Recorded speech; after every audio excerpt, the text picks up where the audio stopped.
Settlement of special cultivator তাৰপৰে small tea growers কৰি আছে উদ্যোগ কৰি আছে বেচাৰা সৰু সৰুকে other special cultivation rubber coffee plantation অলপ কিবা এটা কৰি আছে অসমৰ ইকনমিক অলপ আপলিফ্ট কৰাৰ কাৰণে কোনোবা প্ৰচেষ্টা চলাইছে 20 বিঘা মাটিত 30 বিঘা মাটিত 50 বিঘা মাটিত যেটোৰ কোনো সেটেলমেন্ট নাই settlement of hereditary land of tribal communities আমাৰ মাটিমূৰৰ মাটি পট্টা আছে পৰিয়াল ডাঙৰ 50-60 বিঘা মাটি আছে তাত কোনো সেটেলমেন্ট নাই 8 বিঘা 7 বিঘা বুলি কয় আমাৰ মানুহবোৰক সদায় তৰপাই থাকে 50 বিঘালৈকে এখন চৰকাৰে সিদ্ধান্ত লৈছে দিয়াৰ কাৰণে এই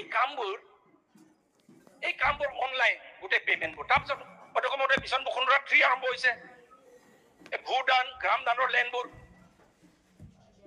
এই কথাবোৰ অটোকমতে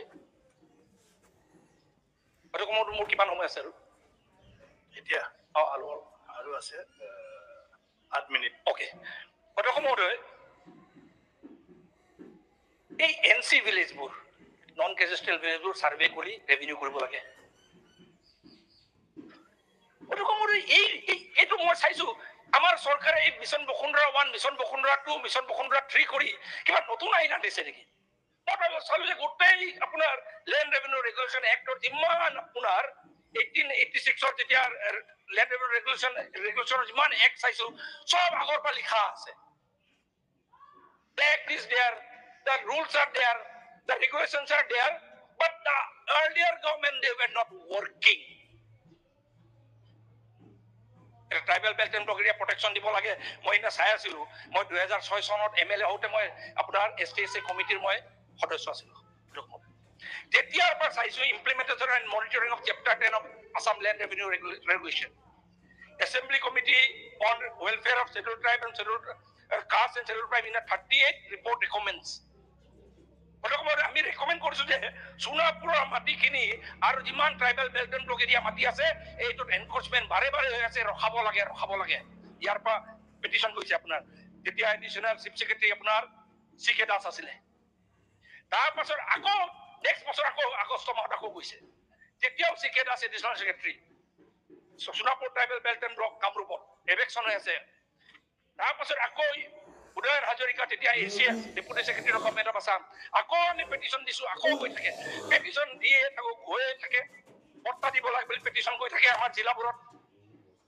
সাৰ্ভে হ'ব লাগে পেটিশন গৈ থাকে ইয়াৰ পৰা সাৰ্কুলাৰ গৈ থাকে সাৰ্ভে হ'ব লাগে নহয় একোটো because then Congress government they did not have that political will to serve the people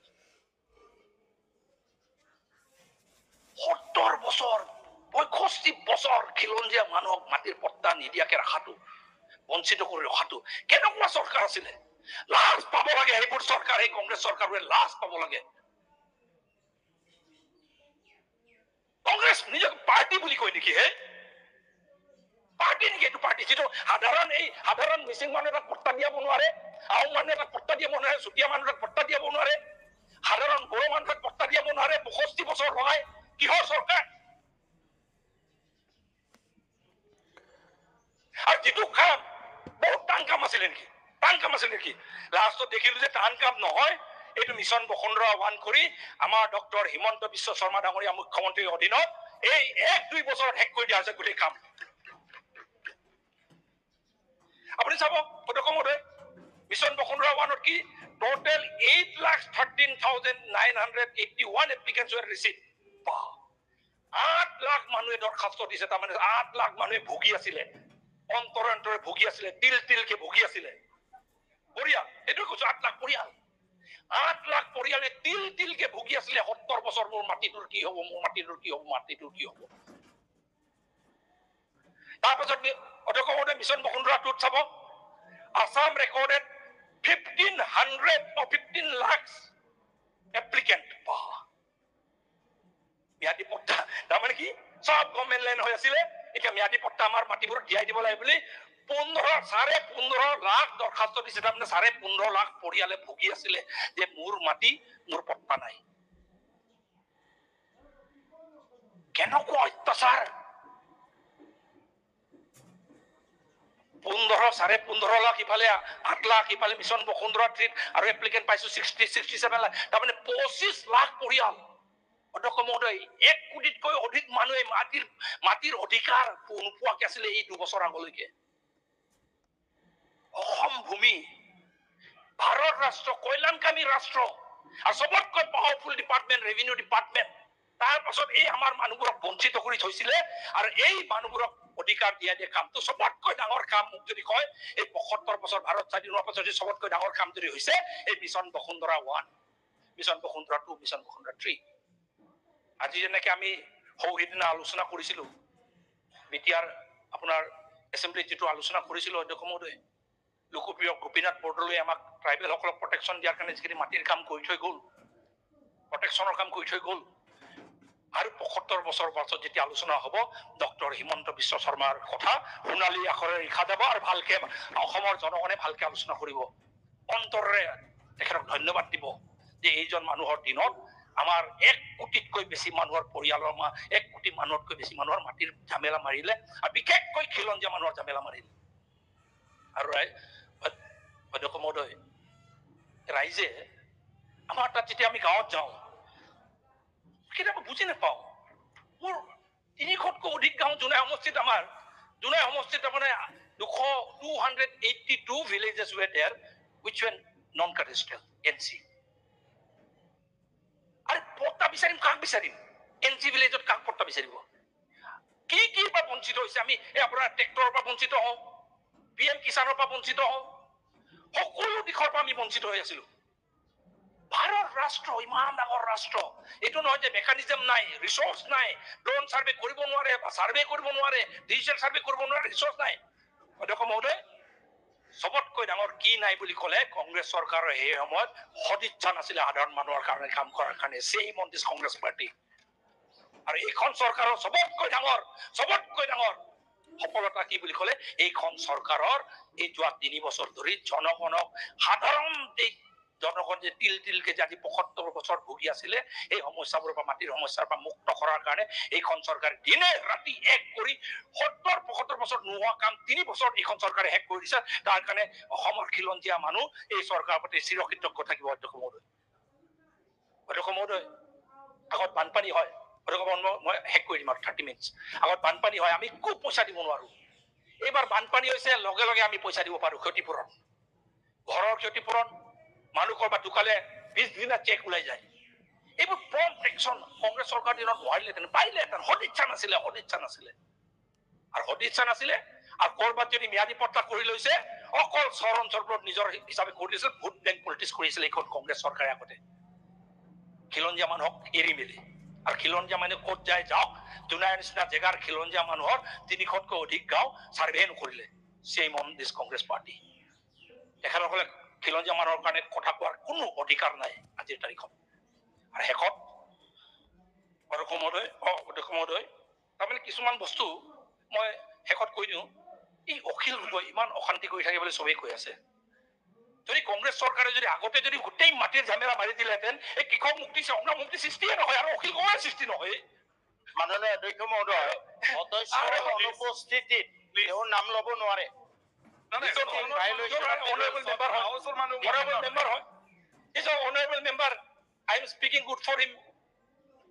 মই কৈছো যে আজি অখিল গগৈ ডাঙৰীয়া এই যে সৃষ্টি হল তাৰ মূল কাৰকটো হল এই কংগ্ৰেছ পাৰ্টি এই কংগ্ৰেছ চৰকাৰ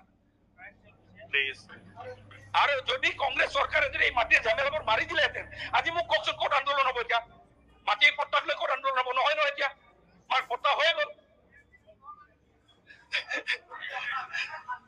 কিমান ৰাতি থাকিব পাৰিছিল আৰু মই অধ্যক্ষ মহোদয় এই যে কামবোৰ হৈ গ'ল এতিয়া মোক কওকচোন অখিল গগৈ যোৱা 3 বছৰত ক'ত আন্দোলন কৰিছে মাটিক লৈ কৰা নাই কম অপৰাধ কৰিলে এই কংগ্ৰেছ চৰকাৰে এই মাটিৰ ঝামেলাবোৰ নমৰাৰ কাৰণে কৃষক মুক্তি সংগ্ৰাম সৃষ্টি হ'ল আৰু ধীৰেন বড়োৰ নিচিনা মানুহক চতাই মেলি ককিলতৰ নিচিনা KMSৰ নিচিনা মানুহে ইয়াত নিজে দলাই মৰিবলৈ বাধ্য কৰিছিল খিলঞ্জীয়া মানুহ তাক সেই কম অশান্তি আৰু এইকাৰণে মূল গোটেই অসমৰ সমস্যাৰ মূল কাৰকটো হ'ল এই কংগ্ৰেছ পাৰ্টি আৰু এইকাৰণে এই কংগ্ৰেছ পাৰ্টিক অসমৰ কোনো খিলঞ্জীয়া মানুহে কেতিয়াও মাফ নকৰে তাকে কৈ আৰু এই চৰকাৰৰ প্ৰতি সদায় যুগে যুগে এই খিলঞ্জীয়া মানুহ কৃতজ্ঞ থাকিব বুলি আপোনালোকৰ এই গণতন্ত্ৰৰ বিৰোধ কৰি মই বক্তব্য সামৰিছো ধন্যবাদ ঠিক আছে ধন্যবাদ শ্ৰী ৰফিকুল ইছলাম মাননীয় অধ্যক্ষ মহোদয়, ল্যান্ড ৰেভিনিউ আৰু ডিজাস্টাৰ ম্যানেজমেন্টৰ কৰ্তন প্ৰস্তাৱৰ পক্ষত মই দুআষাৰ কম। ল্যান্ড মাননীয় অধ্যক্ষ মহোদয় বহুতই গুৰুত্বপূৰ্ণ সাবজেক্ট। মানুহ সমাজত থাকিবলৈ হ'লে এডোখৰ মাটিৰ প্ৰয়োজন। চৰাই চিৰিকটি তেখেতসকলে গছ গছনি তাত বাহ পাতি থাকিব পাৰে, কিন্তু মানুহ গছত তেনেকৈ থাকিব নোৱাৰে, মাটিত থাকিব লাগিব, বসতি স্থাপন কৰিব লাগিব। আজি আমাৰ মাননীয় সদস্য পেগু ডাঙৰীয়া কথাখিনি বৰ আবেগেৰে কৈছে। আপোনাৰ টাইম 3 মিনিট। হয়, মই 4-5 মিনিট টাইম দিম। তেখেতৰ আবেগখিনি একেবাৰে ঠিক আছে যে 75 ইয়াৰ্ছ যুঁজি এতিয়া গৈ অলপ মাটি পাইছে। ঠিক আমাৰো মাননীয় অধ্যক্ষ মহোদয় তেনেকুৱা 1919 চনত লাইন দিয়া হ'ল যে ইয়াৰ ইফালে তোমালোকে যাব নোৱাৰিবা। স্বাধীনতাৰ আগত ভাৰত স্বাধীন হোৱা নাছিল। বংগ ভাৰতৰ পাৰ্ট, অসম ভাৰতৰ পাৰ্ট, বিহাৰ অসমৰ পাৰ্ট, উৰিষ্যা অসমৰ পাৰ্ট। সেই সময়ত বোলে নাই তোমালোকে ভাৰতীয়, কিন্তু তোমালোকে লাইন দিয়া হ'ল ইফালে নাযাবা। আজি কিন্তু আমি গুৱাহাটীত লাইন দিব পৰা নাই। অসমৰ বাহিৰৰ বনিয়া গোষ্ঠী আহি অসমৰ মাটি তেখেতসকলে দখল কৰি আছে।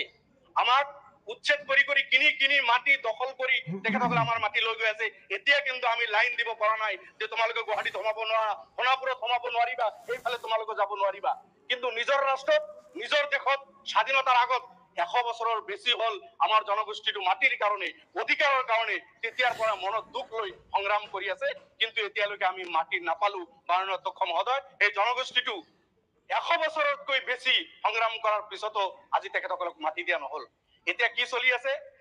এই জনগোষ্ঠী বসতি থকা কিছুমান জায়গাত PRF প্ৰপ'জ ৰিজাৰ্ভ ফৰেষ্ট, অসমৰ টোটাল ল্যান্ডৰ অলমোস্ট 34% ফৰেষ্ট এৰিয়া, ভাল ফৰেষ্ট আমাক তাতে 20% এৰিয়াটো ব্ৰহ্মপুত্ৰ, বৰাক আৰু বাকী নৈবিলাকৰ বুকুত আছে। এনেকুৱা এখন ৰাজ্যত আমি বসবাস কৰো। এতিয়া ফৰেষ্ট আৰু এক্সটেন্ড কৰি এই বসতি থকা 70, 80, 90, 100 বছৰ পুৰণি বসতি কিহৰ কাৰণে? কালি মন্ত্ৰী ডাঙৰীয়া কৈছে হিয়াল আৰু নেউল থকাৰ কাৰণেও ভাল, জন্তুৰ কাৰণে জাগা লাগিব, কিন্তু মানুহৰ কাৰণে চিন্তা কৰিব নালাগিব। এই 100 বছৰ 150 বছৰৰ পৰা সংগ্ৰাম কৰা মানুহখিনি সেইসকলক উচ্ছেদ কৰি নতুনকৈ PRF বহাই হিয়াল নেউল মেকুৰীৰ কাৰণে আমি চিন্তা কৰি আছো। এইখিনি ভাল, কিন্তু মানুহৰ কাৰণে চিন্তা নাই। তোমালোকৰ ঠাই নাই, যতে মতে উচ্ছেদ কৰি দি PRF খিনি তেনেকুৱা কৰি আছে। মাননীয় অধ্যক্ষ মহোদয়, এইবিলাক বৰ চিন্তনীয় বিষয়।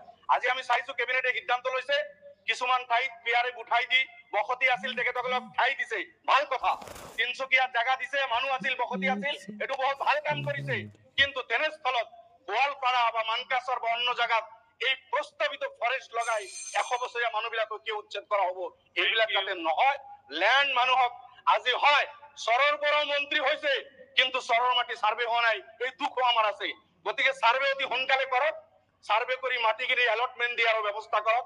এই ল্যান্ড জনগোষ্ঠী, এইসকল ভাৰতীয়, এইসকলৰ পূৰ্বপুৰুষ ওছমান আলী সদাগৰৰ পৰা আৰম্ভ কৰি আব্দুৰ ৰব, এইসকলে তেজ দিছে আমাৰ পূৰ্বপুৰুষে এই ৰাষ্ট্ৰ স্বাধীন কৰাত তেখেতসকলৰ চেক্ৰিফাইচ আছে। সেইসকলৰ সতি সন্তান আজি এডোখৰ মাটি নাপাবনে? মাননীয় অধ্যক্ষ মহোদয়, আপোনাৰ জৰিয়তে চৰকাৰক আমি আহ্বান জনাইছো, আপোনালোকে সাৰ্ভে কৰক। অসমত বসবাস কৰা 3,40,00,000 মানুহ, যিসকল ল্যান্ডলেছ মানুহ আছে, এইসকলক পাৰ্মানেন্ট সেটেলমেন্ট মাটি দি সমস্যাটো সমাধান কৰক। চাব অসম 5খন ৰাজ্যত আগুৱাই যোৱাৰ কাৰণে কিমান ডাঙৰ পদক্ষেপ হয়। এইখিনি কৈ মাননীয় অধ্যক্ষ মহোদয়, মই ডিজাস্টাৰ হ'ব হয় স্যাৰ হৈছে না টাইম নাই, ৰিপ্লাই দিব লাগিব। আধা মিনিট 1:30 বজাত সব বিলেটিন গুচি যাব। নাই সময় নিমিলে। আমাৰ ফালে পইচা ৰিপ্লাই আছে। হয়, হৈছে ডিজাস্টাৰৰ বাকি সদস্যক দি দিও, বাকি সদস্যক কৈ দিব। হ'ব, থ্যাংক ইউ। ডিজাস্টাৰ যাতে সময়মতে পায়, ডিসি বিলাকক নিৰ্দেশনা দিব, গোটেই অসমে যাতে পায়। Thank you. অধ্যক্ষ মহোদয়, ভুৱন পেগুৰ খুব জাগলাৰি কৰা বক্তৃতা শুনিলো। তেওঁ হিচাপো দিলে বসুন্ধৰাত 25 লক্ষ এপ্লিকেণ্ট, কিন্তু তেওঁ বৰ কৌশলেৰে কিমানে এপ্লিকেণ্টে মাটিৰ পাত্তা পালে সেই হিচাপটো নিদিলে। বসুন্ধৰা 1 আৰু বসুন্ধৰা 2, এতিয়া বসুন্ধৰা 3টো অজস্ৰ এপ্লিকেণ্ট হ'ব, লক্ষাধিক এপ্লিকেণ্ট হ'ব, মাটি কিমানে পালে সেই হিচাপটো ভুৱন পেগুৱে এৰাই গৈছে। কাৰণ তেওঁ এৰাই যোৱাৰ সুবিধাও আছে, কাৰণ তেওঁতো বক্তা হিচাপে খুবেই ভাল নক্সাল পাৰ্টি কৰিছিল, কটনতেই দীক্ষাটো পাইছিল, সেইকাৰণে বক্তৃতা ভালেই দিয়ে, কিন্তু বক্তৃতা মিছা কথাৰে সজায়, এইটোহে অসুবিধা। এটা নক্সাল কৰিছিলতো ক'বলৈ দিয়ক। এটা দিয়ে নহওক, মোৰ ক'ব লগাটো হৈছে এতিয়াও অসমৰ ভূমি সম্পূৰ্ণ জৰীপ কিয় হোৱা নাই। মই মাত্ৰ উল্লেখ কৰিছো ড্ৰোন পঠাই দি পেলাই এই এৰিয়েল জৰীপতি নহ'ব।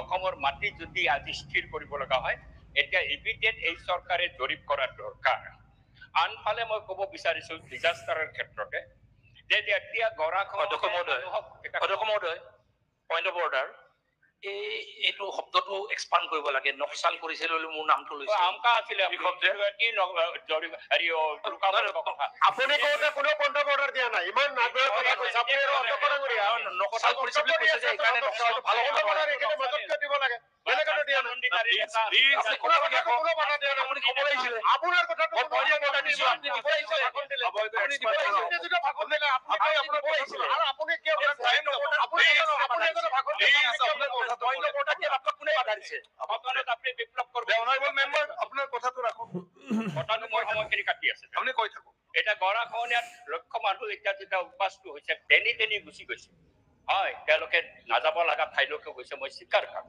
কিন্তু মোৰ এটা কথা আছে দাবী আছে এই গৰাখহনীয়াগ্ৰস্ত মানুহ যেতিয়া ভেটিৰ পৰা উচ্ছেদিত হৈ যায় তেওঁলোকক আইডেণ্টিটি কাৰ্ড দিয়াৰ ব্যৱস্থাটো এই ৰেভিনিউ বিভাগে কৰিবনে এই চৰকাৰে কৰিবনে কৰক কৰিলে ভাল হ'ব আনহাতে মাটি ক্ৰয় বিক্ৰয়ৰ ক্ষেত্ৰত আমি দেখিছো যে ভূমি ৰূপান্তৰ ফট কৰি হৈ যায় খেতিৰ মাটি ফট কৰি ৰূপান্তৰিত হৈ যায় ৰাতিৰ ভিতৰত হয় বহু ঘটনা আলোচনাও কৰিছো পূৰ্বতে আজি মই নকওঁ কিন্তু মাটি ক্ৰয় বিক্ৰয়ত এটা আজি অলিখিত এটা অৰ্ডাৰ গৈছে যে মুছলমানে হিন্দুৰ মাটি কিনিব নোৱাৰে এই যিটো ডিচি অফিচত যেতিয়া যাবলৈ নহ'ব মুছলমানক মাটি বিক্ৰী কৰা নাযাব এইটো এনেধৰণে আইনসন্মত যদি ৰেভিনিউ বিভাগে স্পষ্ট কৰে মই ভাল পাম কিন্তু তাতে আমাৰ ক্ষতিগ্ৰস্ত হৈছে যিসকলক আমি খিলঞ্জীয়া বুলি কৈছো অসমীয়া মুছলমান আজি অসমীয়া মুছলমান সকলো এই ব্যৱস্থাটোৰ এটা বলি হৈছে এইটো নিশ্চিতভাৱে ব্যৱস্থাটো কৰিব লাগে আন এটা বিষয় উচ্ছেদ যেতিয়া হয় আমাৰ কথাটো হৈছে আমি স্পষ্টভাৱে কৈছো উচ্ছেদ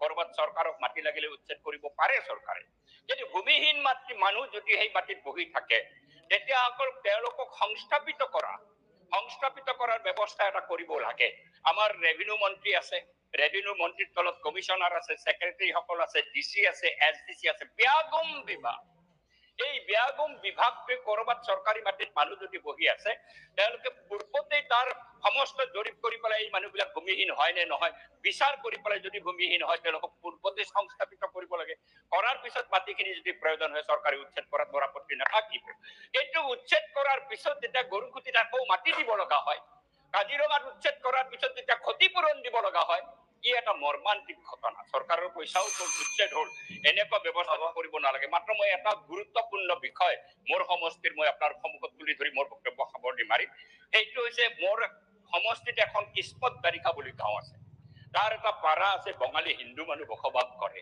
স্বাধীনতাৰ পিছত মই মন্ত্ৰী ডাঙৰীয়াৰ বিশেষ দৃষ্টিগোচৰ কৰিছো কাৰণ মই আবেদনো জনাইছিলো তাতে প্ৰায় ৪৫ ঘৰ মানুহ আছে তেওঁলোক আছিল বাংলাদেশত এতিয়া পাকিস্তানত স্বাধীনতাৰ ঠিক পিছত দাংগাতে তেওঁলোকে পাকিস্তানৰ পৰা গুচি আহিলে আৰু ইয়াতে যিখিনি মুছলিম মানুহ আছিল তেওঁলোক পাকিস্তানলৈকে পূৰ্ব পাকিস্তানলৈকে গুচি গ'ল আজি কিমান হ'ল ৭৮ বছৰ হৈ গ'ল স্বাধীনতা এই মানুহখিনি এক্সচেঞ্জ হ'ল তেওঁলোকৰ কিন্তু মাটিৰ অধিকাৰ তেওঁলোকে নাপালে মাটিত বহি লৈছে মাটিখিনি তেওঁলোকক দিছে তেওঁলোকৰ মাটি তাতে পূৰ্ব পাকিস্তানত তেওঁলোকক দিছে ইয়াৰ পিছত কিন্তু আজিলৈকে সেই মানুহখিনি মাটি পাত্তা নকৰে সাংঘাতিকভাৱে ক্ষতিগ্ৰস্ত হৈছে মই এই ক্ষেত্ৰত লিখিতভাৱেও দিছো মই আজি মন্ত্ৰী মহোদয়ৰ দৃষ্টিগোচৰ কৰিলো এই ৪৫ ঘৰ মানুহৰ এই মাটিখিনি তেওঁলোকক দিয়া একেবাৰে উদ্বাস্তু মানুহ বঙালী হিন্দু মানুহ একেবাৰে গৰীব মানুহ তেওঁলোকৰ মাটিখিনি নাই এক্সচেঞ্জ কৰি আহিছে তেওঁলোকৰ মাটি দিয়ে মই এই অনুৰোধটো ৰাখি মোৰ বক্তব্য সামৰণি মাৰিছো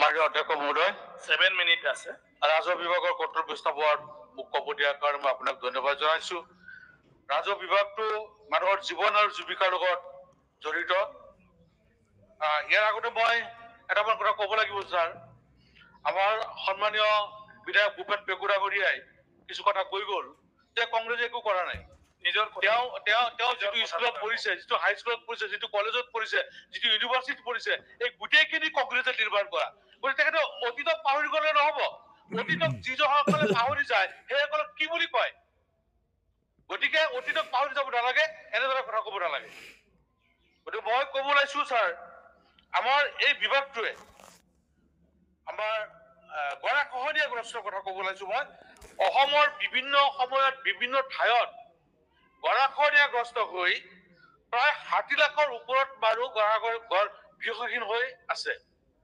এইসকলক চিনাক্ত কৰি তেওঁলোকক পুনৰ সংস্থাপনৰ ব্যৱস্থা কৰিব লাগে। এই লোকসকল গৰাখহনীয়াগ্ৰস্ত হৈ য'তে চৰকাৰী মাটি পাইছে তাতে বহিছে আৰু এই চৰকাৰে তেওঁলোকক উচ্ছেদ কৰিছে। গতিকে অমানৱীয় কাৰ্য হৈছে। গতিকে আমি আপোনাৰ জৰিয়তে চৰকাৰক অনুৰোধ জনাম যে গৰাখহনীয়াগ্ৰস্ত লোকসকলক চিনাক্ত কৰি তেওঁলোকক পুনৰ সংস্থাপনৰ ব্যৱস্থা কৰিব লাগে। অধ্যক্ষ মহোদয়, মোৰ বৰ্তমান ৰূপী সমষ্টি, আগতে আমাৰ বৰ্তমানৰ ৰাজহ মন্দিৰ আগৰীয়াৰ সমষ্টি আছিলে আপোনাৰ বৰগলি গাঁৱত 2016 আৰু 19 চনলৈকে প্ৰায় 1100 পৰিয়াল গৰাখহনীয়াগ্ৰস্ত হৈ মাটিহীন হৈছে, বৃত্তিহীন হৈছে, গৃহহীন হৈছে। গতিকে তেওঁলোকক কোনো ধৰণৰ ক্ষতিপূৰণ চৰকাৰে দিয়া নাই। গতিকে আপোনাৰ জৰিয়তে মই চৰকাৰক অনুৰোধ জনাইছো সেই লোকসকলক ক্ষতিপূৰণ দিব লাগে। আৰু বুৰবন্ধ অঞ্চলতো প্ৰায় 1500ৰ অধিক গৰাখহনীয়াগ্ৰস্ত লোক আছে, তেওঁলোককো ক্ষতিপূৰণ দিয়াৰ ব্যৱস্থা কৰিব লাগে। অধ্যক্ষ মহোদয়, 2021 চনত এটা নতুনকে ৰিং বান্ধ মাথাউৰি এটা বনাইছিলে বৰগলি অঞ্চলত 2913 মিটাৰ। আৰু এই গোটেইখিনি মাথাউৰি ম্যাদী পট্টাৰ মাটিৰ ওপৰেদি গৈছিলে। প্ৰায় 88টা পৰিয়ালৰ মাটিৰ ওপৰেদি এই মাথাউৰিটো নিৰ্মাণ কৰিছিলে। কিন্তু আজিলৈকে তেওঁলোকে ইয়াৰ আপোনাৰ যিটো মূল্য সেই মূল্যটো এতিয়ালৈকে নাপালে। আমি যোৱা বিধানসভাতো আমাৰ ৱাটাৰ ৰিচোৰ্চ মিনিষ্টাৰ ডাঙৰীয়াক মই এই বিষয়ে অনুৰোধ জনাইছিলো। গতিকে আজিও আপোনাৰ জৰিয়তে মই অনুৰোধ জনাব বিচাৰিছো যে এই বৰগলি অঞ্চলৰ যি 88টা পৰিয়াল ম্যাদী পট্টাৰ মাটিৰ ওপৰত ৰিং বান্ধ নিৰ্মাণ কৰিছে, সেইসকলৰ ভূমিৰ মূল্যটো তেওঁলোকক দিব লাগে। অধ্যক্ষ মহোদয়, বসুন্ধৰাৰ কথাটো কৈছে, বহুতে কৈ গৈছে। গতিকে মই এইখিনি কম যে বসুন্ধৰাত যিটো সংকীৰ্ণতা দেখাইছে যে এটা শ্ৰেণী মানুহৰ মাটিখিনিক পট্টা নিদিলে, এটা শ্ৰেণীক দিছে, এটা শ্ৰেণীক বঞ্চিত কৰি ৰাখিছে, এইটো হ'ব নালাগে। চৰকাৰে যিটো কয় সবকা সাথ সবকা বিকাশ, কিন্তু বসুন্ধৰাত এই সবকা সাথ সবকা বিকাশ কিন্তু নহল। এটা শ্ৰেণীৰ মানুহক কিন্তু মাটি পাট্টাৰ পৰা বঞ্চিত কৰি ৰাখিলে। অধ্যক্ষ মহোদয়, মাটি বেচা কিনাৰ ক্ষেত্ৰত অনুমতি বন্ধ কৰি ৰাখি এনেকুৱা এটা সমস্যাৰ সৃষ্টি কৰিছে। বহুত মানুহ আছে তেওঁলোকে আগতে মাটি কিনি থৈছে, মাটি হিন্দু মানুহৰ পৰা কিনি থৈছে, পইচা দি থৈছে, লিখা নাছিলে। বাকী আইনটো প্ৰযোজ্য হোৱাৰ কাৰণে এতিয়া মাটিটো লিখিব পৰা নাই। যিসকলে বিক্ৰী কৰিছে তেওঁলোকে লিখি দিব, কিন্তু অনুমতি নোপোৱাৰ কাৰণে তেওঁলোকে মাটিটো লিখিব পৰা নাই। গতিকে পূৰ্বতে যিসকলৰ মাটি কিনা আছিলে সেইসকলক কমচে কম এই আইনৰ পৰা তেওঁলোকক ৰেহাই দিব লাগে, তেওঁলোকৰ মাটি অনুমতি পত্ৰ পোৱাৰ ব্যৱস্থা কৰি দিব লাগে। অধ্যক্ষ মহোদয়, সত্ৰৰ মাটি সংৰক্ষণত ব্যৱস্থাক আমি ধন্যবাদ জনাইছো, কাৰণ সত্ৰসমূহৰ ঐতিহ্য গৰিমা সুৰক্ষিত হৈ থাকক, সেইটো আমিও কামনা কৰিছো।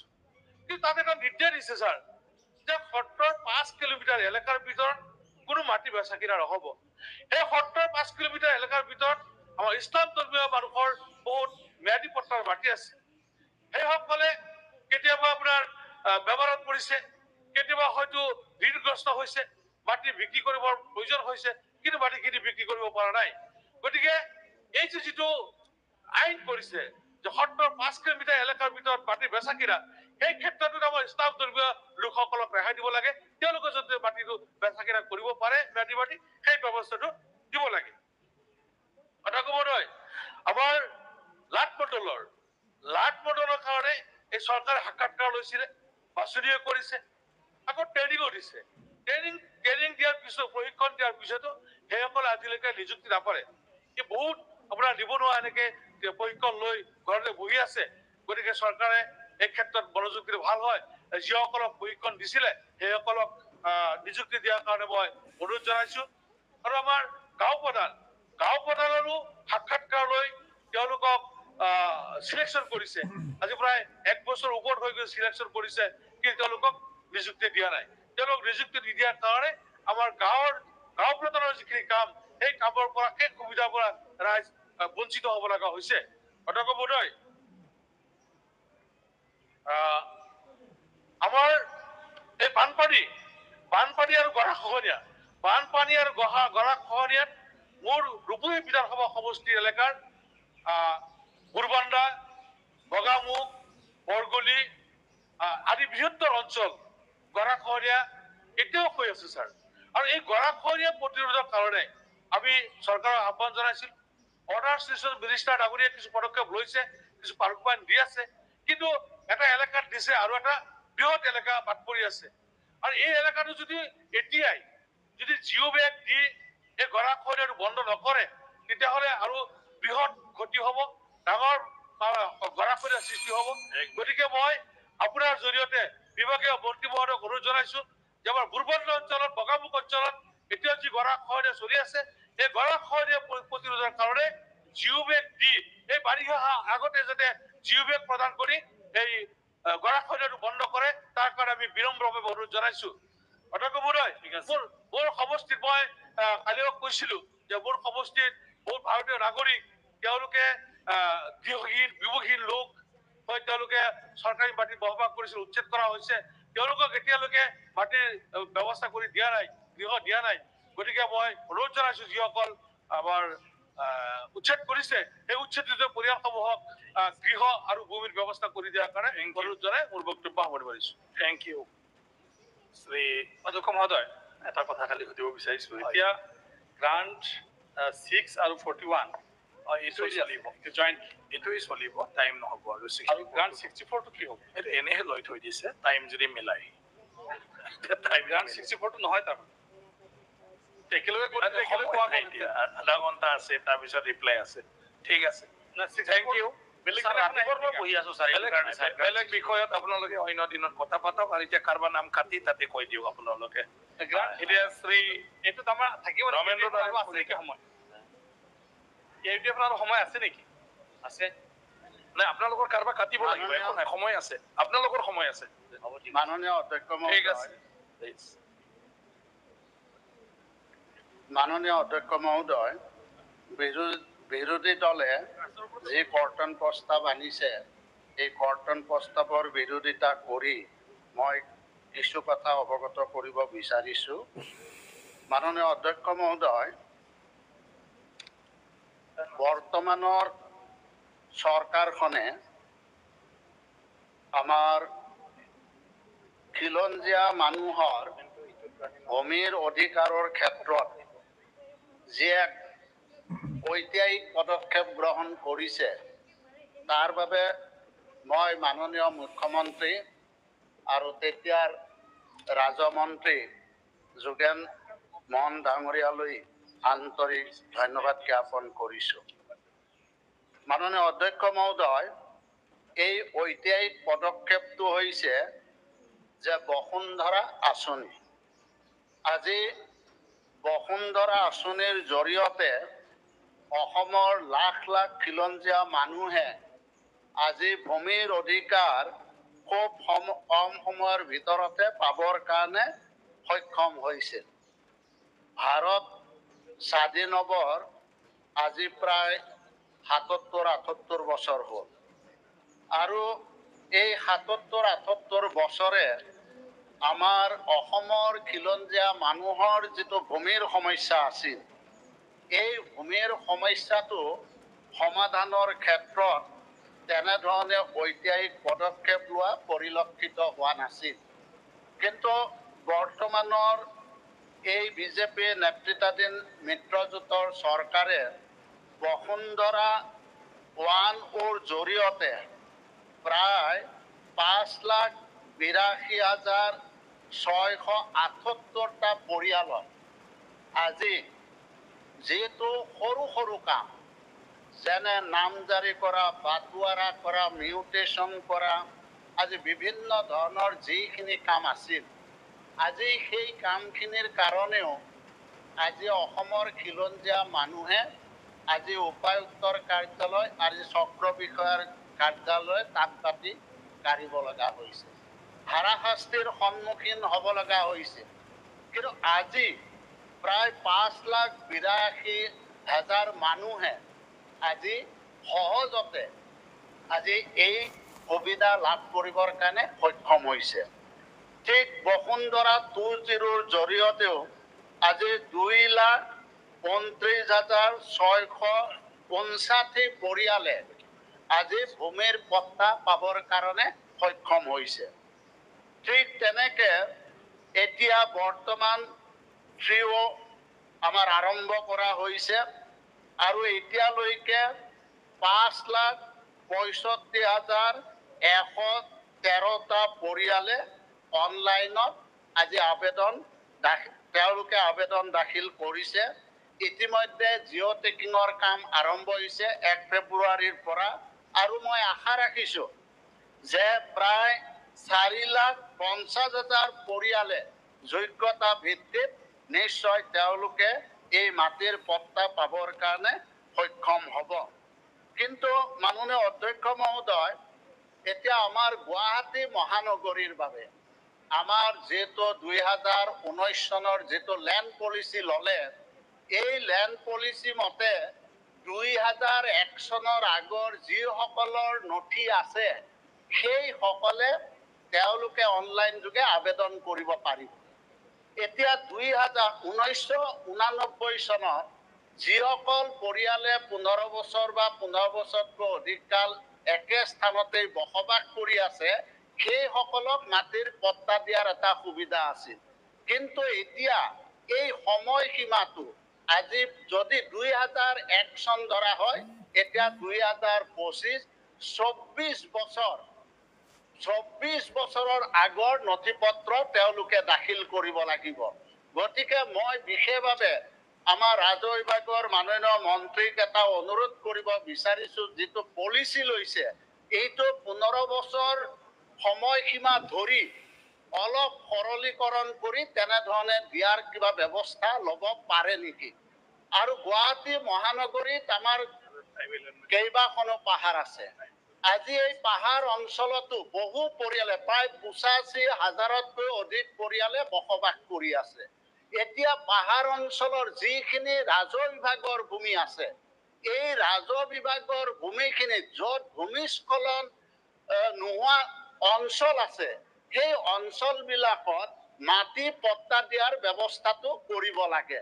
আৰু ঠিক তেনেকৈ যিটো ফৰেষ্ট এৰিয়া আছে, এতিয়া ফৰেষ্ট এৰিয়া আৰু ৰেভিনিউ এটা জইণ্ট সাৰ্ভে কৰি কোনখিনি ফৰেষ্ট এৰিয়া আৰু কোনখিনি আমাৰ ৰাজহ বিভাগৰ মাটি সেইখিনি যদি অলপ আইডেন্টিফাই কৰে, তেতিয়াহ'লে আমাৰ এই যিসকল পাহাৰত আমাৰ ফৰেষ্ট অঞ্চলত বা ফৰেষ্ট অঞ্চলৰ বাহিৰত মানুহে বসবাস কৰি আছে, তেওঁলোকে সেই মাটি পোৱাৰ সেই সুবিধাটো লাভ কৰিব পাৰিব।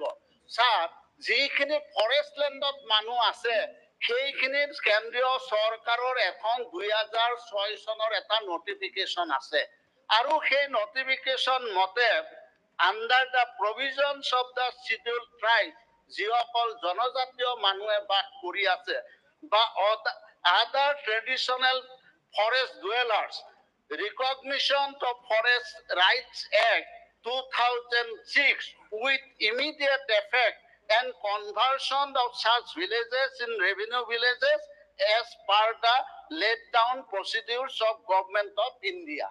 গতিকে যিসকলে জনজাতীয় মানুহে পাহাৰ অঞ্চলৰ সেই ফৰেষ্ট লেণ্ডত বসবাস কৰি আছে সেইসকলক এই আইনৰ যোগেদি যিখন নটিফিকেশ্যন কৰিছিল, সেই নটিফিকেশ্যনৰ যোগেদি সেই জনজাতীয় মানুহখিনিক মাটি পট্টা দিয়াৰ ব্যৱস্থা কৰিব লাগে।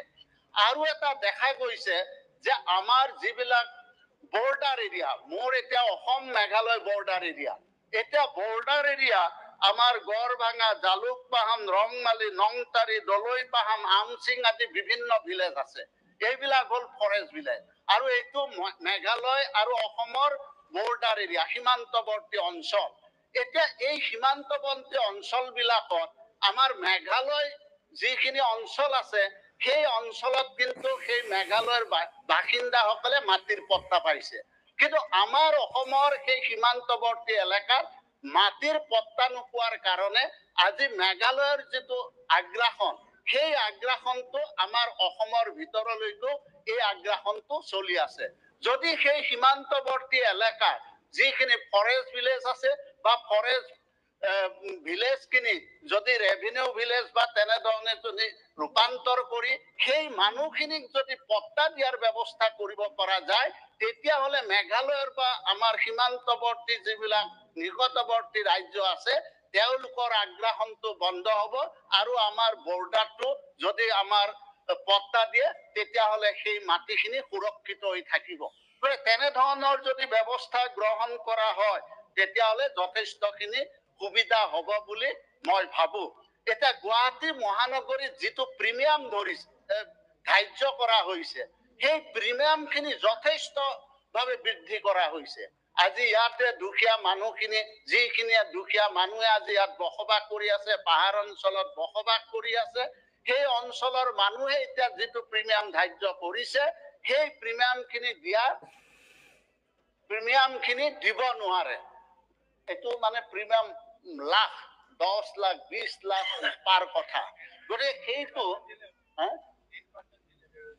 এতিয়া যদি সেই যিটো প্ৰিমিয়াম ধৰা হৈছে সেই প্ৰিমিয়ামটো যদি মিনিমাইজ কৰা হয় তেতিয়াহ'লে নিশ্চয় আমাৰ পৰিয়ালবিলাকে আগতো তেনেধৰণে কিছুমান মানুহক পট্টা দিছিল যদিও প্ৰিমিয়ামৰ কাৰণে তেওঁলোকে প্ৰিমিয়াম জমা দিব নোৱাৰাৰ কাৰণে তেওঁলোকৰ যিটো পট্টাৰ ব্যৱস্থা কৰি দিছিল সেই ব্যৱস্থাটো তেওঁলোকে ল'ব নোৱাৰিলে। গতিকে এই ক্ষেত্ৰত মই ভাবো যে এই ক্ষেত্ৰত মাননীয় আমাৰ ৰাজহ মন্ত্ৰী ডাঙৰীয়া যিহেতু তেওঁ দায়িত্ব পাইছে, এগৰাকী দক্ষ মন্ত্ৰী, গতিকে এই ক্ষেত্ৰত এটা চিন্তা চৰ্চা কৰি যদি এটা সিদ্ধান্ত গ্ৰহণ কৰে তেনেহ'লে ভাল হয়। ঠিক তেনেকৈ আমাৰ পাহাৰ অঞ্চলৰো দেৱোত্তৰৰ মাটি আছে। এতিয়া এই দেৱোত্তৰৰ মাটিখিনিৰো আজিলৈকে কোনো সিদ্ধান্ত হোৱা নাই। কিন্তু ইয়াত এটা সমস্যা হৈছে যে হাইকোৰ্টতো এটা কেছ চলি আছে যাৰ কাৰণে অলপ অসুবিধা হৈছে। গতিকে মই ভাবো যে এইটো নিশ্চয় অতি শীঘ্ৰে এটা সমাধান হ'ব, হলে যাতে আমাৰ দেৱোত্তৰৰ মাটিখিনিও যাতে আমাৰ যিসকল পৰিয়ালে বসবাস কৰি আছে সেই পৰিয়ালখিনিকো যাতে মাটিৰ পট্টা দিব পৰা যায় তাৰ কাৰণে ব্যৱস্থা গ্ৰহণ কৰে। Thank you. 15 minute. Thank you. মোৰ মানে এতিয়া অলপ কমাই দিছো আৰু আপোনাৰতো নিজৰ মন্ত্ৰী আৰু কি কৈ থাকিব। গতিকে 15 মিনিট আছে ছাৰ। এতিয়া মই মানে এই ৰিপ্লাই আছে এইটো কাৰণে কমাই আছো যাৰ টাইম বেছি আছে। দুৰ্যোগ ব্যৱস্থা এতিয়া আমাৰ বাৰু এটা কৈ মই শেষ কৰি দিম, বেছি দীঘলীয়া নকৰো, যিহেতু উত্তৰ দিব মাননীয় মন্ত্ৰী যিহেতু আমি লগেই পাওঁ, গতিকে গতিকে এটা খালি অনুৰোধ আছে যে আমাৰ নন কেডাষ্ট্ৰিয়েল ভিলেজ আজি যেনেকে ধেমাজিৰ কথা উল্লেখ কৰিছে গুৱাহাটীতো তেনেকে নন কেডাষ্ট্ৰিয়েল ভিলেজ আছে। এতিয়া নন কেডাষ্ট্ৰিয়েল ভিলেজ নহয় এৰিয়া। এতিয়া মোৰ গোটানগৰ অঞ্চলত আছে, বেহাৰবাৰী, সন্ধ্যাচল, সেউজ নগৰ, এইবিলাকত আমাৰ মানে সাৰ্ভে বা আমাৰ মেপিংটো হোৱা নাই। গতিকে গুৱাহাটীৰ ভিতৰতেই যদি এইটো নহয় আৰু সেইসকল মানুহে যিহেতু সাৰ্ভে হোৱা নাই বা মেপিং কৰা নাই গতিকে তেওঁলোকে পট্টা পোৱাৰ পৰা বঞ্চিত হৈছে। গতিকে সেই ক্ষেত্ৰতো মই মাননীয় মন্ত্ৰীক অনুৰোধ জনাইছো যাতে ইমিডিয়েট এইটো সাৰ্ভে কৰি কেডাষ্ট্ৰিয়েল এৰিয়ালৈকে যাতে ৰূপান্তৰিত কৰে। ধন্যবাদ। তেখেতৰ ওচৰত অনুৰোধ থাকিল। ধন্যবাদ। শ্ৰী ধৰ্মেশ্বৰ কোঁৱৰ।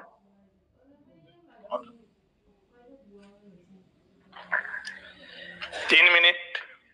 অধ্যক্ষ মহোদয়, আজি বিৰোধীয়ে যি কৰ্তন প্ৰস্তাৱ আনিছে ৰেভিনিউ আৰু ডিজাষ্টাৰ মেনেজমেণ্টৰ বিৰুদ্ধে, গতিকে তাক সম্পূৰ্ণ বিৰোধিতা কৰি মই দুআষাৰ ক'ব বিচাৰিছোঁ। যিহেতু আগৰ চৰকাৰৰ দিনত আমি পটাৰ কাৰণে যিবোৰ আমি হাবাথুৰি খাবলগীয়া হৈছিল, মাটি পটা বিচাৰি অফিচে যাবলগীয়া হৈছিল, মণ্ডলৰ ওচৰত মণ্ডলৰ ঘৰত আমি এবাৰ নহয় দুবাৰ নহয় বহুবাৰ গ'লেও আমি নিজৰ উত্তৰাধিকাৰী হিচাপেও আমি সেই পটা পাবলৈ সক্ষম নহৈছিলোঁ। কিন্তু বাকীসকলৰ কথা বাদেই যিসকলে আজিলৈকে মাটি নেপালে, বছৰ বছৰ ধৰি আজি বাস কৰি আছে, বসবাস কৰিছে, কিন্তু সেই মাটি তেওঁলোকৰ কোনো অস্তিত্ব নাই। গতিকে আজি তেনেকুৱা ধৰণৰ মাটি আমাৰ এইখন চৰকাৰে, আমাৰ ভাৰতীয় জনতা পাৰ্টি দলৰ চৰকাৰে আজি বসুন্ধৰা নামত অৰ্থাৎ বসুন্ধৰা 1, বসুন্ধৰা 2, বসুন্ধৰা 3 এতিয়া বসুন্ধৰা 3 দিবৰ কাৰণে যি আমাৰ চৰকাৰে সিদ্ধান্ত লৈছে আজি বসুন্ধৰা 1ত যিমানখিনি মানুহক পটা দিলে যিখিনি ভূমিহীন মানুহ আছিল সেই ভূমিহীন মানুহক পটা দিয়া ব্যৱস্থা কৰাৰ ফলশ্ৰুতিত আজি বহুত মানুহে আজি ভূমিহীন মানুহে পটা পাবলৈ সক্ষম হ'ল আৰু বসুন্ধৰা 2ত যিসকলে 7 বিঘাকৈ মাটি যিসকলে খেতি মাটি ধৰি 7 বিঘাকৈ মাটি পাবলৈ সক্ষম হ'ল আৰু সেইসকল প্ৰায় 2 লাখৰো অধিক মানুহে আজি তেনেধৰণে পটা পাবলৈ সক্ষম হ'ল কিন্তু আজি বসুন্ধৰা 3টো আমাৰ চৰকাৰে বিভিন্ন ধৰণৰ অনুষ্ঠান প্ৰতিষ্ঠানৰ লগতে আৰু বিভিন্ন ধৰণৰ সামাজিক যিবিলাক আমাৰ সংঘই আছে হয় বা সংগঠনে আছে সকলোবিলাকৰ কাৰণেও পটা দিবৰ কাৰণে চৰকাৰে সিদ্ধান্ত লৈছে গতিকে আগৰ চৰকাৰ দিনত তেনেধৰণৰ কোনো পটা দিয়া ব্যৱস্থা কৰা নাছিল আৰু পটাৰ বিচাৰি মাটি পটা বিচাৰি পটাৰ পাবৰ কাৰণে মানুহে বহুবাৰ আবেদন নিবেদন কৰিও সেই পটা পোৱা নাছিল কিন্তু বিশেষকৈ মই অন্য কথা নকওঁ সময় যিহেতু তেনেই তাকৰ গতিকে মোৰ নিজৰ সমষ্টিত যে নন কেডেষ্ট্ৰিয়েল আজি এই ৰমেন্দ্ৰ নাৰায়ণ কলিতা ডাঙৰীয়াই মহোদয়ে যিখিনি কথা কৈ গ'ল যে নন কেডেষ্ট্ৰিয়েলত আমাৰ দুখনমান গাঁও আছে সেই আমাৰ মাননীয় মুখ্যমন্ত্ৰী মহোদয় যি অৱগত কৰিছিল যাতে সেই পটাকেইখন পটা সেই গাঁওকেইখনৰ কাৰণে যদি তেনেধৰণৰ অসমত থকা নন কেডেষ্ট্ৰিয়েল গাঁৱৰ পটাখিনি দিলে নিশ্চয় আমি সকলোখিনি সমস্যাৰ পৰা আমাৰ জনসাধাৰণ আমাৰ খিলঞ্জীয়াসকল যে সুৰক্ষিত হ'ব এই কথাখিনি আমি ক'ব পাৰোঁ গতিকে এনেধৰণে এই আমাৰ যি পটা দিয়া ব্যৱস্থা আমাৰ ধন্যবাদ ধৰা নামত যি শ্ৰী জিৰণ বসুকে দিলে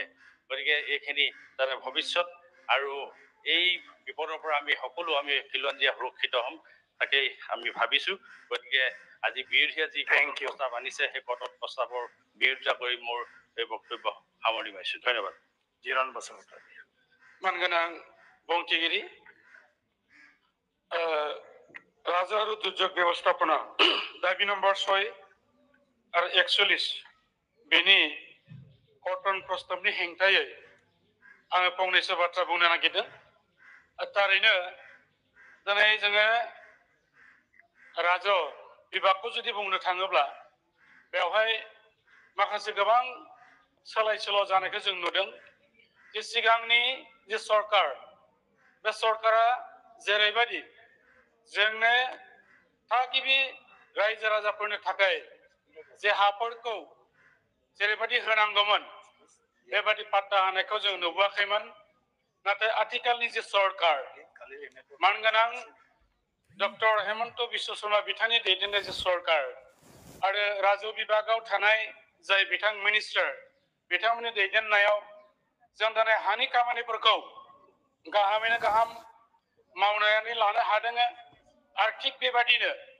আমাৰ বৰ্তমান চৰকাৰখন যেনেকাকি বসুন্ধৰাৰ যোগেদি বসুন্ধৰা 1, 2, 3 যোগেদি মাটি পট্টা প্ৰদান কৰিছে ঠিক তেনেকাকৈ একে অনুসৰি আমাৰ বিটিআৰ চৰকাৰখনতো বিটিআৰ প্ৰধান সন্মানীয় প্ৰমোদ বৰুৱাৰ নেতৃত্বত বসুন্ধৰা অসমৰ যেটো বসুন্ধৰা ইয়াত লঞ্চ কৰিছে ঠিক তেনেকাকৈ আমাৰো মিছন বৈশ্যমতী নামেৰে আমি নামকৰণ কৰি বিটিআৰ অঞ্চলত যিসকলৰ মাটি পট্টা পোৱা নাছিলে বা খিলঞ্জীয়াসকলে সেই কামৰ কাৰণে ভুগিব লগা আছিলে সেইটো সহজ কৰি দিছে যে আজিৰ তাৰিখত আমি ক'ব পাৰোঁ আমাৰ বিটিআৰ চৰকাৰখনেও 2 লাখতকৈ বেছি ফেমিলিক অলৰেডি মাটি পট্টা প্ৰদান কৰিছে আৰু এইটোই সঁচাই যে বৰ্তমানৰ চৰকাৰখনে আমাৰ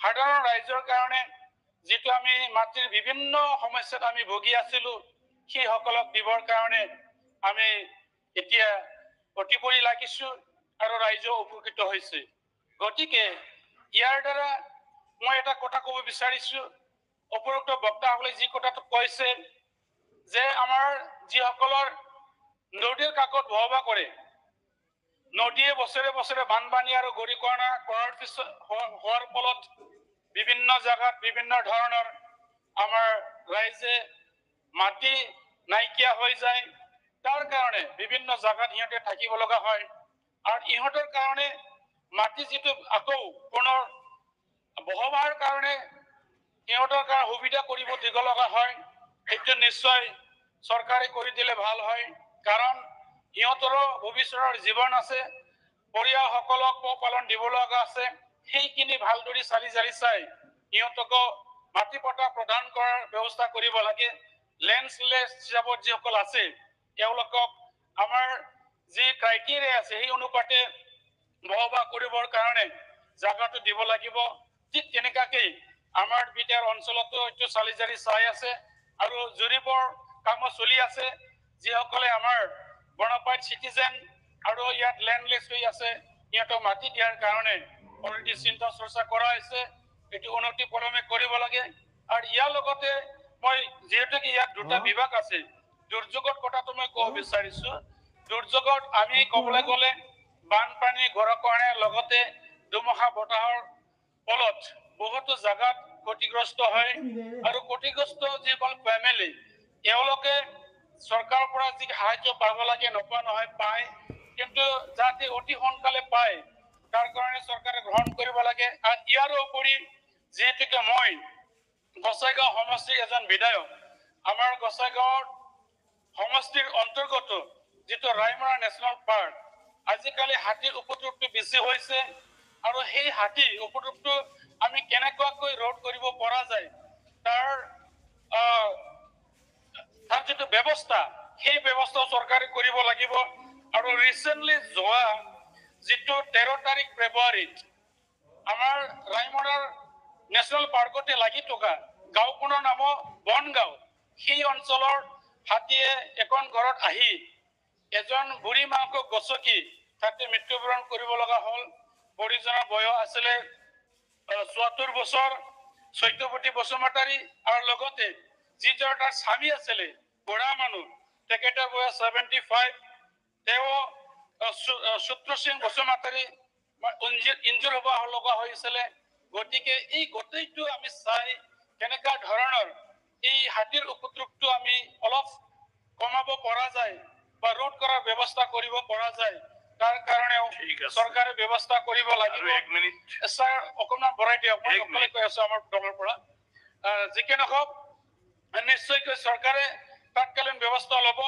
তাৰ কাৰণে এই যে কৰ্তন প্ৰস্তাৱৰ মই যিসকলে বিৰোধী পক্ষে আনিছিলে তাৰ মই বিৰোধিতাভাৱে কৈছো, মানে যিখিনি টকা ইয়াত আবণ্টন কৰা হৈছে, মঞ্জুৰি দিয়া হৈছে, সেই ডিপাৰ্টমেণ্টত বেছিকৈ টকাৰ প্ৰয়োজন আছে। কাৰণ বিভিন্ন ধৰণৰ দুৰ্যোগনাটো আমাৰ অঞ্চলৰ হৈ থাকে আৰু তাৎক্ষণিকভাৱে এই ক্ষতিগ্ৰস্ত হোৱা ফেমিলি বিলাকক যদি আমি সাহায্য দিব লগা হয়, নিশ্চয়কৈ এই বিভাগত বহুত টকাৰ প্ৰয়োজন আছে। গতিকে সন্মানীয় আমাৰ স্পিকাৰ ট্ৰডি মই বিভাগীয় মিনিষ্টাৰক দৃষ্টি আকৰ্ষণ কৰিব বিচাৰিছো যে আপুনি যিখিনি টকা মঞ্জুৰি পাব সেইটো যাতে সঠিক আপুনি পথত ব্যৱহাৰ কৰি আমাৰ যিসকলে দুৰ্যোগ পৰিয়াল বিলাকে পৰি আছে সিহঁতক যাতে সাহায্য কৰিব পৰা যায়। ধন্যবাদ। ধন্যবাদ, থেংক ইউ। শ্ৰী অজয় ৰায়, 3 মিনিট। অধ্যক্ষ মহোদয়, বিৰোধীয়ে অনা কৰ্তন প্ৰস্তাৱক নাকচ কৰি মই কিছু কথা বিধানসভা মজিয়াত তুলি ধৰিব বিচাৰিছো।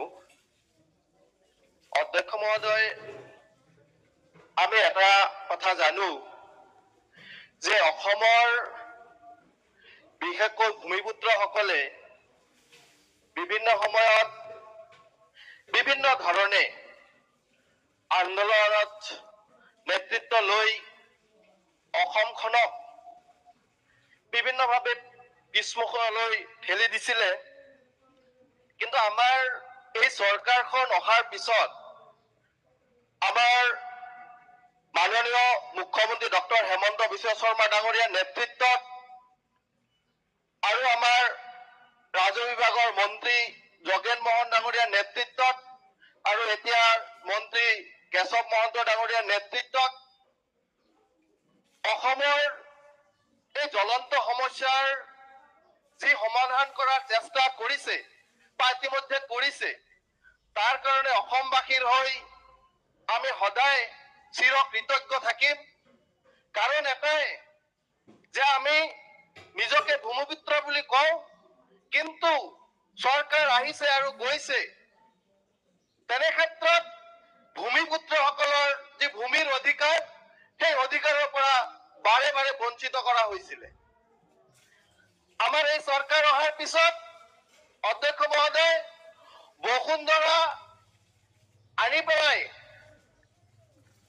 সমাজৰ প্ৰতিজন নাগৰিকৰ, ভূমিহীন নাগৰিকৰ এই সমস্যাটো সমাধান কৰাৰ যি প্ৰয়াস আছিলে, সেই প্ৰয়াস ইতিমধ্যে সফল হৈছে। ঠিক তেনে ক্ষেত্ৰতে অধ্যক্ষ মহোদয়, মই এজন বিটিআৰৰ বিধায়ক হিচাপে ক'ব পাৰো আৰু গৰ্ব অনুভৱ কৰিছো যে অসমৰ এই আমাৰ বসুন্ধৰাৰ লগত সংগতি ৰাখি বিটিআৰতো বৈষমতী নামেৰে আমাৰ জনসাধাৰণক বা ৰাইজক ভূমি দিয়াৰ যি ব্যৱস্থা আৰম্ভ কৰিছিলে বিটিআৰ চৰকাৰে প্ৰমোদ বড়ো ডাঙৰীয়াৰ নেতৃত্বত, আজি তেনে ক্ষেত্ৰত আমি ক'ব পাৰো যে যোৱা স্বাধীনতাৰ পিছত এই ভূমিৰ যি সমস্যা বিটিআৰ অঞ্চলতো সমাধান হোৱা নাছিলে। প্ৰায় আজি এই কেইটা মাহৰ ভিতৰতে প্ৰমোদ বড়ো ডাঙৰীয়াৰ নেতৃত্বত বিটিআৰ অঞ্চলত প্ৰায় 1,48,324 জন এপ্লাই কৰিছিলে মাটি পোৱাৰ কাৰণে। ইতিমধ্যে 1,23,642 জনে সেই ভূমিৰ অধিকাৰ পাবলৈ সক্ষম হৈছে অধ্যক্ষ মহোদয়। আৰু বিশেষকৈ আমাৰ এই ভূমিৰ অধিকাৰ নথকাৰ কাৰণে কৃষকসকলৰ বিশেষকৈ বেছি দিগদাৰী হৈছিলে, কাৰণ আমি চেন্ট্ৰেল গভৰ্ণমেণ্টে দিয়া এটা আঁচনি, PM কিষাণ আঁচনি, তেওঁলোকে কৃষক হোৱা স্বত্তেও এই আঁচনিৰ পৰা বাৰে বাৰে বঞ্চিত হ'বলগীয়া হৈছিলে। তেনে ক্ষেত্ৰত যেতিয়া এই ভূমিৰ অধিকাৰ তেওঁলোকে লাভ কৰিবলৈ সক্ষম হৈছে অধ্যক্ষ মহোদয়, তেতিয়াৰ পৰা এই সমস্যাৰ পৰা কৃষকসকলে পৰিত্ৰাণ পাবলৈ সক্ষম হৈছে। আমি আশা কৰিম যে আমাৰ বিটিআৰ অঞ্চলৰ আৰু কিছু তেনেকুৱা বিটিআৰবাসী আছে, এতিয়াও ভূমিৰ সমস্যা সমাধান হ'বলৈ বাকী আছে।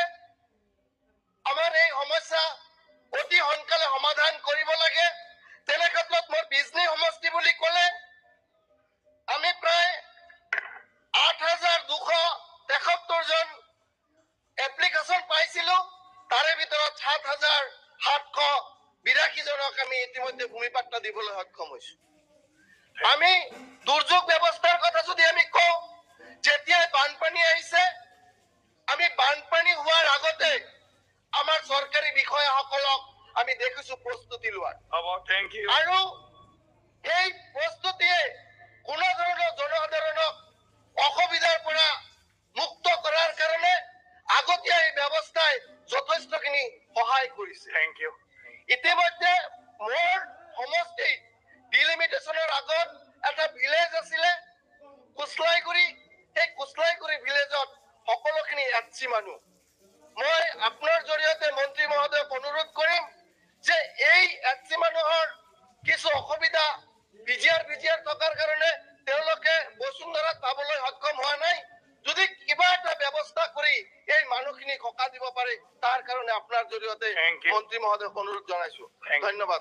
দিগন্ত বড়ো। অধ্যক্ষ মহোদয়, 2 মিনিট। হয়, মই খুব দীঘলীয়া নকৰো। মই এটা কথা কৈছো যে আমাৰ সন্মানীয় বিধায়ক ভুৱন পেগু ডাঙৰীয়াই যিখিনি কথা কৈ গ'ল যে 77 ইয়াৰ্ছত কংগ্ৰেছ দলে একো নকৰিলে, আমি যেতিয়াৰ পৰা জানো, বোধহয় আপুনিও অধ্যক্ষ মহোদয় জানে, আমি অলপ স্কুলত পঢ়াৰ দিনৰ পৰা জানো, 78 মানৰ পৰাই অলপ ক'ব পাৰিম। তাৰ আগত আমি একেবাৰে বাচ্চা আছিলো, নাজানিম। 78ৰ পৰা যদি আমি ধৰো অধ্যক্ষ মহোদয়, আমি কংগ্ৰেছ চৰকাৰে পাইছে আপোনাৰ জনতা চৰকাৰ পালে 5 বছৰ ছাৰ, AGP পালে ছাৰ 5 বছৰ, পিছত আকৌ কংগ্ৰেছ চৰকাৰ, আকৌ AGP চৰকাৰ, মুঠৰ পৰা আমি যদি হিচাপ কৰো 47 ইয়াৰ্ছৰ 24 ইয়াৰ্ছ কিন্তু কংগ্ৰেছ নাছিলে, বিৰোধীৰ চৰকাৰ আছিলে। কথা হ'ল এইবিলাক বোকা চিটোৱা কথা ক'ব নালাগে ছাৰ। খালি এটাই কথাই ক'ম যে মাননীয় ভুৱন পেগু ডাঙৰীয়াই যিটো কথা ক'লে যে খিলঞ্জীয়াৰ ভূমি অধিকাৰ বসুন্ধৰা 1, অসমত এতিয়া আন্দোলন বিবৰ্জিত পৰিৱেশ, ভূমি অধিকাৰৰ আন্দোলন হোৱা নাই। যোৱাকালি ছাৰ আমাৰ ৰমেন কলিতা ডাঙৰীয়াই এইমাত্ৰ কৈ গৈছে যে গুৱাহাটীত ছাৰ 85,000 পৰিয়ালক মানে মাটিৰ পট্টাৰ নামত সমদল হৈছে ছাৰ এখন নিউজ পেপাৰ ছাৰ। মই এটা কথা কৈছোঁ মাননীয় মহন্ত ডাঙৰীয়া যে আমি গুৱাহাটীত মাটিৰ পট্টা ছাৰ দিব লাগিব, অন্য কথা নকওঁ। হিতেশ্বৰ শইকীয়াৰ দিনত প্ৰয়াত হিতেশ্বৰ শইকীয়াৰ দিনত ছাৰ আমাৰ নৱগ্ৰহ এৰিয়াত আৰু আমাৰ লতাকটা এই এৰিয়াবিলাকত ছাৰ প্ৰায় 3,000 মানুহক পট্টন দিয়া হৈছিল 91 পইচা 95 ভিতৰত। বাকীখিনি হোৱা নাই ছাৰ। ইয়াৰ মূল কাৰণ হৈছে ছাৰ দুখন এক্ট ছাৰ আমাৰ আছে। এই দুখন এক্ট হ'ল কোনো বিষয়ে কৰিব নোৱাৰে। এখন আছে sir the Assam hill land and ecological sites protection and management act 2006 আৰু এখন ছাৰ 2008 চনত এখন GMD এক্ট কৰিছিলে the Guwahati water bodies preservation conservation act 2008। এই দুখন এক্ট ছাৰ ভালেই আছে যে হিল এৰিয়াত ছাৰ কোৱা নেচাৰেল ৱেষ্ট যদি আছে দিব নালাগে। থেংক ইউ ছাৰ আৰু ছাৰ মাটিত যদি ছাৰ ৱাটাৰ বডিজ আছে দিব নালাগে। কিন্তু ছাৰ কৈছোঁ যে এই এক্ট দুখনত কিছুমান ডাগ নম্বৰ ভৰোৱা আছে। এই ডাগ নম্বৰত একচুৱেলি অলপ ভুলকৈ ভৰোৱা হৈছিলে সেই সময়ত। এই যদি এক্ট দুখন আমি ছাৰ সংশোধন নকৰোঁ আমাৰ গুৱাহাটীৰ মানুহে ছাৰ মাটিৰ পট্টা নাপাব। গতিকে এই ব্যৱস্থাটো কৰি এক দুখন সংশোধন কৰি হ'লেও গুৱাহাটীৰ মানুহক মাটিৰ পট্টা দিয়াৰ ব্যৱস্থা কৰিবলৈ অনুৰোধ জনালোঁ। চৰণ বড়ো এই এক দুখন স্পীকাৰ ছাৰ, মই কৰ্তন প্ৰস্তাৱক বিৰোধিতা কৰি ক'ব লৈছো।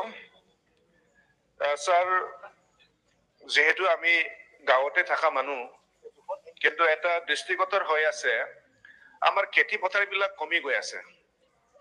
আমি খেতি পথাৰবিলাকত দেখা পাইছো মানুহবিলাকে ইচ্ছামতে ঘৰ সাজে, ঘৰ বনায়, তেনেকে দিনে দিনে খেতি পথাৰবিলাক শেষ হৈ গৈ আছে। আৰু ক'তবা সৰু সুৰা ইণ্ডাষ্ট্ৰী বহিছে, এইটো আমাৰ ক'বলগীয়া নাই, ইণ্ডাষ্ট্ৰী আমাক লাগিব। কিন্তু ইমিডিয়েট যে গাঁও পাতে, কিন্তু আমি জানো আমাৰ মাটি ক্লাছিফিকেশ্যন আছে, ধৰক residential land, agricultural land, industrial land. কিন্তু ইয়াত আমি যি দেখা পাওঁ কোনো মা বাপ নাই।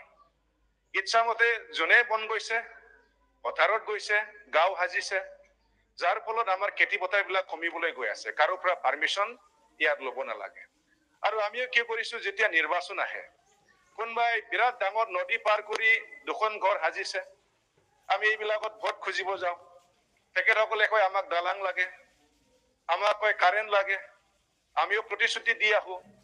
তাৰপিছত এই দুখন ঘৰৰ কাৰণে আমি কেতিয়াবা নিজৰ প্ৰতিশ্ৰুতি ৰাখিবৰ কাৰণে দলং বনাই দিবলগীয়া হয়, কাৰেণ্ট টানি দিবলগীয়া হয়, যাৰ ফলত আমাৰ চৰকাৰৰ বহুতো পইচা অপচয় হয়। তাৰ কাৰণে মই ইয়াত এইটোকে ক'ব বিচাৰিছো মন্ত্ৰী ডাঙৰীয়া, এই ক্ষেত্ৰত যাতে আমি স্থিৰ হয় যে ক্লাছিফিকেশ্যন যে কনভাৰ্চন, এইটো যাতে ইচ্ছামতে নহয়। খেতিটো আমাক লাগিবই, খেতি আমি কৰিবই লাগিব। ইচ্ছামতে খেতি পথাৰত যদি গাঁও সাজি থাকে, এটা সময়ত আমাৰ খেতি পথাৰৰ সংখ্যা কমি যাব। তাৰ কাৰণে মই আপোনাৰ জৰিয়তে মই মন্ত্ৰী মহোদয়ক অনুৰোধ কৰিব বিচাৰিছো, যিহেতু আমাৰ এটা নিয়ম আছে লেণ্ড কনভাৰ্চনৰ, ক্লাছিফিকেশ্যন কনভাৰ্চনৰ, ইয়াৰ ক্ষেত্ৰত যাতে পুৰা ষ্ট্ৰিক্ট হয়। আৰু 2 নম্বৰ হৈছে মোৰ সমষ্টিত প্ৰায় 150তকৈ অধিক FRA ভিলেজ আছে, ফৰেষ্ট ৰাইটছ এগৰ গাঁওবিলাক আছে। তো ফৰেষ্ট ৰাইটছ এক গাঁওবিলাকক ফৰেষ্টে নিয়ন্ত্ৰণ কৰে। আৰু এইবিলাক গাঁৱত আমি কোনো চৰকাৰী লিগেলি যদি চাবলৈ যায় আমি কোনো আঁচনি দিব নোৱাৰে। তো ইমানখিনি মানুহ, তেখেতসকলৰ যিখিনি অসুবিধা, ৰাস্তা লাগে, কিবা লাগে, খোৱা পানীৰ ব্যৱস্থা লাগে, ইলেক্ট্ৰিফিকেশ্যন লাগে, এইবিলাক গাঁও আমি ৰেভিনিউ কৰিব নোৱাৰাৰ কাৰণে বহুত ক্ষেত্ৰত অসুবিধা আহে।